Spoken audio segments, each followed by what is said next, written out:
The live TV, सच सबसे आगे। दोस्तों, जो राज्यों के चुनाव हो रहे हैं वो बीजेपी के लिए चिंता बढ़ा रहे हैं, ये आप सब देखते ही हैं। कैसे हिमाचल में बीजेपी का सुपड़ा साफ हुआ, उसके बाद कर्नाटक में तो बीजेपी की वो फजीहत हुई जिसकी कल्पना शायद गोदी मीडिया और बीजेपी के नेताओं ने कभी नहीं की थी। और अब जो आने वाले चुनाव हैं वो बहुत महत्वपूर्ण है, क्योंकि लोकसभा से पहले यही चुनाव होते हैं इन्हीं राज्यों के, मध्य प्रदेश, छत्तीसगढ़, राजस्थान, तेलंगाना, मिजोरम। जिसमें मध्य प्रदेश में इकलौता प्रदेश है जहां बीजेपी ने किसी तरह से अनैतिक तरीकों से सत्ता को हासिल किया था चुनाव हारने के बावजूद भी। लेकिन अब उस मध्य प्रदेश में जो एबीपी का सर्वे आया है उसने बीजेपी की नींद उड़ा के रख दी होगी। और ये हाल बीजेपी का इसलिए हुआ होगा, चिंता इसलिए बड़ी होगी क्योंकि 2018 में भी एबीपी के इसी तरह की ओपिनियन पोल ने बीजेपी की सरकार गिरते हुए बताया था, और बाद में चुनाव के बाद बीजेपी की सरकार गिर गई थी। और अब यही हालात हैं कि बीजेपी की सरकार को एक बार फिर से झटका पड़ा है एबीपी न्यूज के ओपिनियन पोल में। और जो चुनाव में उनका ओपिनियन पोल कह रहा है वहां कांग्रेस को एज बताई जा रही है, और एबीपी न्यूज के इस ओपिनियन पोल, इस सर्वे के हिसाब से मध्य प्रदेश में कांग्रेस की सरकार फिलहाल बनती हुई दिख रही है। यह है मध्य प्रदेश का पहला ओपिनियन पोल जिसका पोस्टर आपके सामने है। उन्होंने इसके नीचे लिखा है किसको कितनी किससे कितनी सीटें, कुल सीटें 230। बीजेपी को कांग्रेस से कम है, कांग्रेस को बीजेपी से ज्यादा है। बसपा कहीं कुछ सीटें हासिल कर सकती है, ये इनका चौंकाने वाला कहना है, जो कि पिछली बार भी 2 सीटें बीएसपी को मिली 2018 के मध्य प्रदेश के चुनाव में। तो इनको लगता है इस बार भी उस आंकड़े के आसपास कहीं घूम सकते हैं। अब यहाँ पर हैरान कर देने वाली बात एक और हुई है, क्योंकि शिवराज सिंह चौहान जी जो मध्य प्रदेश के 4 बार के मुख्यमंत्री हैं, कमलनाथ जी कांग्रेस के 15 महीने के मुख्यमंत्री थे और अभी कांग्रेस के प्रदेश अध्यक्ष हैं। इनको लेकर एबीपी ने सर्वे किया कि मध्य प्रदेश में किसके हिंदुत्व पर ज्यादा भरोसा। शिवराज सिंह चौहान को 42% का वोट मिला है, कमलनाथ जो है उनको 44% का वोट मिला है। शिवराज जी 42% पे हैं, कमलनाथ जी 44% के ऊपर हैं। ये अगर पहले 2018 के सर्वे की बात करें ओपिनियन पोल की, तो एबीपी के सर्वे के अंदर इससे काफी कम परसेंटेज के अंदर इन्होंने दिखाया था कमलनाथ जी को। लेकिन अब वो शिवराज जी के आगे टॉर्च बेरर दिख रहे हैं मुख्यमंत्री की रेस के, और ये एक बहुत बड़ी उपलब्धि अपने आप में है। और शिवराज सिंह चौहान जी की अपने आप में एक बड़ी नाकामी है कि कमलनाथ जी जो पिछले ओपिनियन पोल में एबीपी के उनसे काफी पीछे बताए गए थे 2018 में, जबकि मुख्यमंत्री वही बने थे। तो इस बार तो मुख्यमंत्री की रेस में एक तरह से सीधे तौर के ऊपर शिवराज जी से काफी आगे दिख रहे हैं। तो आप सोच सकते हैं कि परिणाम क्या होंगे। अब यहीं पर यही वजह है कि मध्य प्रदेश के नेताओं ने शायद शिवराज जी का नाम लेना ही बंद कर दिया है, क्योंकि ये ज्ञानेंद्र तिवारी जी हैं, एबीपी न्यूज़ का एक शो कर रहे थे भोपाल में, इन्होंने डाला भी उस शो को, जिसमें इन्होंने लोगों से चर्चा करी और एक बात कही कि एक मंत्री हैं मध्य प्रदेश में जो बहुत ज़्यादा बोलते हैं। वो मंत्री जी भी मध्य प्रदेश के, उनका नाम लेके ही कहा है, विश्वास सारंग कहा है उन्होंने। वो मंत्री जी भी उनसे बातचीत में कह रहे थे कि मोदी जी के चेहरे के ऊपर हम चुनाव में अच्छा प्रदर्शन करेंगे। और जो भी उन्होंने खुद ही कहा है कि मतलब शिवराज जी के चेहरे के ऊपर कहने का अब दम भाजपा के बड़े बड़े मंत्रियों में नहीं है। एबीपी का ये सर्वे जो आया है ओपिनियन पोल, इसके 3 दिन पहले एबीपी के एक पत्रकार हैं आशीष कुमार सिंह, उन्होंने एक ट्वीट डाला था जिसको कोट करके मध्य प्रदेश कांग्रेस के कमलनाथ जी के जो मुख्यमंत्री रहे हैं पूर्व में, उनके मीडिया सलाहकार पीयूष बबेले जी ने भी उसको कोट करके एक ट्वीट किया था।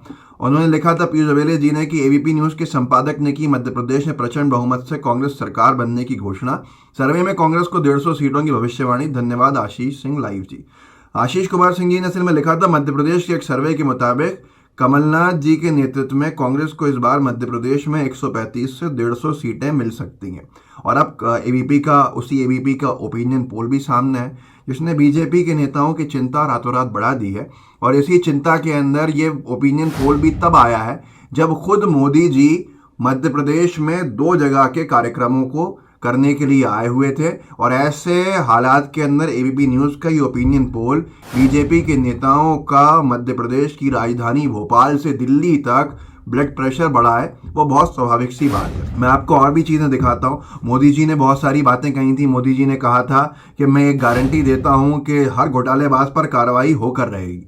मध्य प्रदेश में उनकी सरकार है, 20 साल से सरकार है। तो लोगों ने सवाल पूछा, जैसे पवन खेड़ा जी ने एक साथ में चिपका ही दिया उनको एक आर्टिकल जिसके अंदर 224 घोटालों की लिस्ट थी कि प्रधानमंत्री जी पेश है मध्य प्रदेश की शिवराज सरकार के 224 घोटालों की लिस्ट, अब आप तारीख बताइए इन पर कब कार्रवाई करेंगे। आदेश रावल पत्रकार ने बड़ी अच्छी बात लिखी कि कभी कभी तो कमाल ही कर देते हैं, देश और प्रदेश में काफ़ी आपकी सरकारें हैं जिससे आप डबल इंजन की सरकार कहते हैं, फिर भी बोल रहे हैं मेरी गारंटी है घोटालेबाज पर कार्रवाई की गारंटी, हर चोर लुटेरे पर कार्रवाई की गारंटी। कब करोगे भाई? 9 साल से देश में सरकार और 18 साल मध्य प्रदेश में होने वाले हैं, लेकिन कोई कार्रवाई नहीं देखी है। क्यों नहीं देखी है? क्योंकि सरकारें इनकी हैं। किन घोटालेबाजों पर कार्रवाई होगी? क्योंकि इन्हीं की सरकार, इन्हीं की पार्टी के बैठे हुए हैं। तो अब ये एक बड़ा सवाल खड़ा होता है। बहुत से लोग कहेंगे कि एक एज दिखाई है एबीपी न्यूज़ के ओपिनियन पोल ने मध्य प्रदेश में कांग्रेस की सरकार बनते हुए। बहुत भारी अंतर नहीं है, बहुत सारे लोग यहाँ ज्ञान देने लगेंगे। तो उनके लिए ये नितिन अग्रवाल जी ने बड़ी अच्छी बात लिखी है और लिखा है कर्नाटक में भी मीडिया भाजपा को बराबर लाने की कोशिश कर रही थी, नतीजा आपके सामने है। मध्य प्रदेश में कांग्रेस सरकार बनाने जा रही है। कर्नाटक में भी बार बार गोदी मीडिया का कहना होता था या मेन स्ट्रीम मीडिया का कहना होता था कि नेक टू नेक फाइट है, बड़ी कांटों की टक्कर है, बीजेपी के आसपास कांग्रेस है। लेकिन वहां क्या हुआ कि बीजेपी दिखाई नहीं दी। जनता दल सेक्युलर के होने के बावजूद, वोट कटने के बावजूद सुपड़ा साफ हो गया। तो जो मध्य प्रदेश के अंदर अगर मीडिया के ओपिनियन पोल्स एज दिखा रहे हैं माइनर कांग्रेस की सरकार बनने के लिए, तो आप सोच सकते हैं कि बीजेपी कहां जाएगी उस मध्य प्रदेश में जहां पर कोई भी वोट काटने वाला नहीं है। ऐसी स्थिति हो गई है कि बीजेपी में, जैसे एक मंत्री जी का बयान सुनाया ज्ञानेंद्र तिवारी जी ने कि विश्वास सारंग जी कह रहे थे कि उनसे बातचीत में एबीपी से कि हम मोदी जी के चेहरे के ऊपर चुनाव जीतने में आश्वस्त है। तो मतलब उनका कहना था ज्ञानेंद्र तिवारी जी का, एबीपी न्यूज़ वालों का, कि उनकी हिम्मत नहीं थी कि वो शिवराज सिंह चौहान जी का नाम लेके कह दें कि उनके चेहरे पे जाए।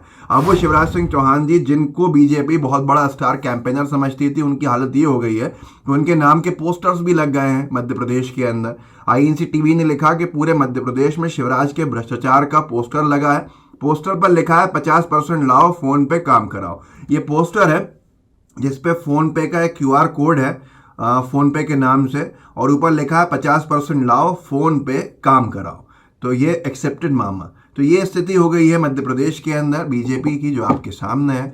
बात साफ है, चाहे जितने सर्वेज आए अभी तक, जितने सर्वेज लीक होने का दावा किया गया, अखबारों के अंदर छपे, इंटेलिजेंस के इनपुट जो लोगों ने बताया, या तमाम चीज़ें हों, आरएसएस का एक सर्वे लीक होना बताया, एक अखबार ने छापा था, मैंने आपको कल दिखाया भी था। जिन सारे सर्वेज में और भाजपा के कई आंतरिक सर्वेज सोशल मीडिया वायरल हुए, और उन कथित सर्वेज के ऊपर सिर्फ एक ही बात थी कि बीजेपी बुरी तरह से मध्य प्रदेश चुनाव हार रही है। और अब एबीपी न्यूज़ के इस पोल के बाद एक मोहर भी लग गई, जहां एबीपी न्यूज़ के संपादक महोदय ने 2 दिन पहले ट्वीट किया था कि 150 के आसपास सीटें आ जाएंगी कांग्रेस पार्टी की। वही एबीपी अगर नेक टू नेक दिखा रहा है तो असली सर्वे वो था जिसके जिक्र उन्होंने किया था। अब यहाँ पर बहुत बड़ा आगे जंग का मैदान कह लीजिए, राजनीतिक जंग का, बहस के मुद्दे के ऊपर हो सकता है कुछ कोई कहेगा, कोई कुछ कहेगा, लेकिन प्रमाणित और साक्ष्य वाली बात यही है। इस वीडियो को आगे बढ़ाइएगा और ये बताइएगा जनता को कि मध्य प्रदेश भी अब बीजेपी के हाथ से निकलने के लिए फिर से तैयार खड़ा है, जैसा 2018 में निकला था। लाइव टीवी को सब्सक्राइब जरूर कीजिएगा। जय हिंद, जय भारत। द लाइव टीवी, सच सबसे आगे।